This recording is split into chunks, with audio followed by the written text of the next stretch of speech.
صاحبك وناكسني وكان قرية عيبهاga وكان قرية سرتاada وك waxaad ku sheekaysataan amba shakhsiyan idin dhaxmara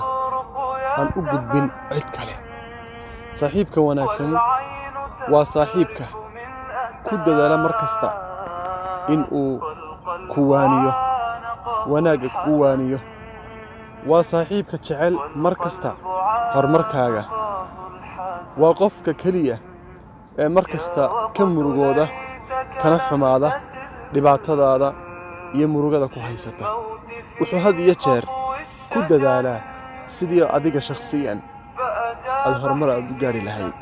wuxuu ku dadaalaa markasta inuu ku waaniyo inuu kula dardaarmo waa midka markasta jecel una taagan horumarkaaga waa midka markasta marka aad talo iyo arrin ay kugu ciirsanto waa midka aad ula tagto waa midka kaliya